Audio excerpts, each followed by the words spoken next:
Hi friends, welcome to சிட்டியை சமையல். இன்றைக்கி நம்ம சேனலில் உதிரியாக செம்ம டேஸ்ட்டாக சீரக சம்பா அரிசியில் மட்டன் பிரியாணி தான் எப்படி செய்யுதுன்னு பார்க்க போகிறோம். வீடியோவை ஸ்கிப் பண்ணாமல் பாருங்கள். நம்ம சேனலை ஃபஸ்ட் டைமாக பார்க்குறவங்க மறக்காமல் சப்ஸ்கிரைப் பண்ணிடுங்க, பெல் பட்டனையும் கிளிக் பண்ணுங்கள். அப்போ தான் நாங்கள் போடுற வீடியோ உங்கள் வீட்டின் சமையல் மெனுவாக மாறும். வாங்க எப்படி செய்யுதுன்னு வீடியோக்குள்ளே போய் பார்க்கலாம். 1/2 கிலோ மட்டன் பிரியாணி பண்ணுறதுக்கு அகலமான பாத்திரம் எடுத்துடலாம். நான் கடாய் தான் எடுத்திருக்கேன். கடாய் அடுப்பில் வச்சு 100 கிராம் நல்லெண்ணெய் விட்டுருக்கேன். எண்ணெய் நல்லா சூடாயிருச்சு. தாளிசம் பண்ண வேண்டியதை சேர்த்துடலாம். பெருஞ்சீரகம் 1/2 ஸ்பூன், பிரிஞ்சி இலை 2, பட்டை 3 துண்டு, கல்பாசி கொஞ்சமாக, ஏலக்காய் 3, கிராம்பு 2, அன்னாச்சிப்பூ 1, எல்லாத்தையும் லைட்டாக கலந்து விட்டுடலாம். எல்லாம் நல்லா பொரிஞ்சதுக்கப்புறம் 100 கிராம் சின்ன வெங்காயத்தை குட்டி குட்டியாக கட் பண்ணி வச்சுருக்கேன், அதை சேர்த்துடலாம்.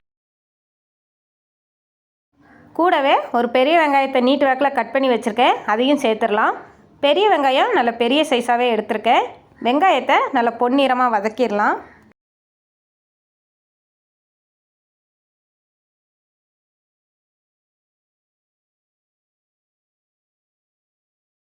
பாருங்கள், வெங்காயம் நல்லா பொன்னிறமாக வதங்கிருச்சு. இப்போ இஞ்சி பூண்டு விழுது 3 ஸ்பூன் சேர்த்துடலாம். இஞ்சி பூண்டு விழுது பச்சை வாசனை போகிற வரை நல்லா வதக்கிடலாம்.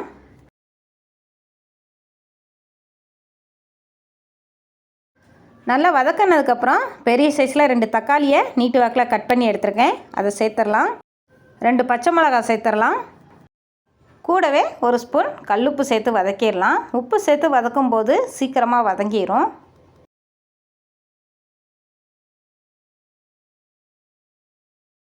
தக்காளி இந்த அளவுக்கு நல்லா வதங்கிடணும். இப்போ மசாலா சேர்த்துடலாம். 1/2 ஸ்பூன் வத்தல் பொடி, 1/2 ஸ்பூன் கரம் மசாலா, 1 ஸ்பூன் பிரியாணி பொடி. மசாலாவையும் எண்ணெயிலே லைட்டாக வதக்கிடலாம்.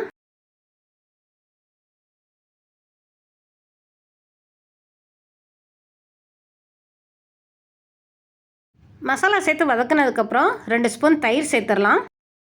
லெமன் சேர்த்துடலாம். ஒரு குட்டி சைஸில் தான் லெமன் கட் பண்ணி எடுத்திருக்கேன். எண்ணெய்லாம் பிரிஞ்சு வர அளவுக்கு நல்லா வதக்கிடலாம். தயிர் சேர்த்ததே தெரியல, மசாலாவோட நல்லா வதங்கி எண்ணெய்லாம் பிரிஞ்சு வந்துருச்சு. இப்போ சுத்தம் பண்ணி எடுத்த 1/2 கிலோ மட்டனை இதோட சேர்த்துடலாம். மட்டனை ஒரு 15 நிமிஷம் எண்ணெயிலே நல்லா வதக்கிடலாம். எண்ணெயிலே வதக்கும்போது பிரியாணியோட டேஸ்ட்டு செம்மையாக இருக்கும்.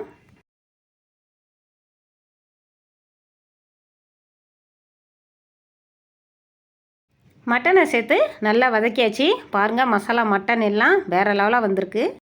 ஒரு கைப்பிடி அளவு புதினா மல்லி சேர்த்து அதையும் 1 நிமிஷம் நல்லா வதக்கிடலாம். மட்டன் வேகிறதுக்கு டைம் எடுக்கும். 3/4 பதத்திற்கு மட்டனை வேக வச்சுட்டு திரும்ப நம்ம அரிசியை சேர்த்துடலாம். மட்டன் வேகிறதுக்கு 2 கிளாஸ் தண்ணி சேர்த்துடலாம். அரிசி எந்த கப்பில் அளக்குறீங்களோ அதே கப்பில் தண்ணி எடுத்துக்கோங்க. இந்த கிளாஸில் தான் நான் அரிசி அளந்தேன், அதனால் இதே கிளாஸில் 2 கிளாஸ் தண்ணி சேர்த்துருக்கேன். நல்லா கலந்து விட்டு மூடி போட்டு ஒரு 10 நிமிஷம் வேக விட்டுறலாம்.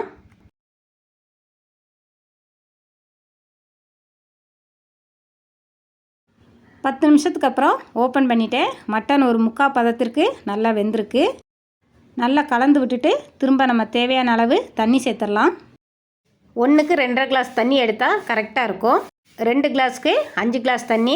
ஏற்கனவே நம்ம 2 கிளாஸ் தண்ணி சேர்த்துருந்தோம். இப்போ 3 கிளாஸ் தண்ணி மட்டும் சேர்க்க போகிறோம்.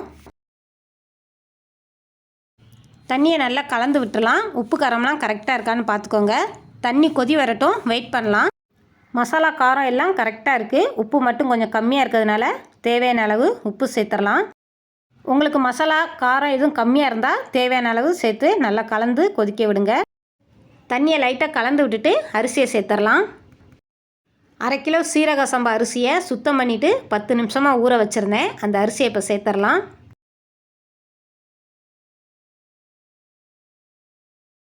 அரிசியை சேர்த்து ரொம்ப கிளறக்கூடாது, லைட்டாக ஒன்று போல் கலந்து விட்டு மூடி போட்டுடலாம். மூடி போட்டு 5 நிமிஷத்துக்கு அப்புறம் ஓப்பன் பண்ணி லைட்டாக கலந்து விட்டுறலாம். 5 நிமிஷம் ஆயிடுச்சு, ஓப்பன் பண்ணிவிட்டேன். அடி பிடிச்சிடக்கூடாது, அதான் 5 நிமிஷத்துலேயே ஓப்பன் பண்ணி கலந்து விடுதோம். ரொம்ப கிளற வேண்டாம், அரிசி உடஞ்சிரும். லைட்டாக கலந்து விட்டுட்டு திரும்பவும் 5 நிமிஷம் மூடி போட்டு அடுப்பில் வேக விட்டுறலாம். 5 நிமிஷம் ஆயிடுச்சு. அடுப்பை கம்மி பண்ணி திரும்பவும் 5 நிமிஷம் அடுப்பில் தம் போட்டுடலாம்.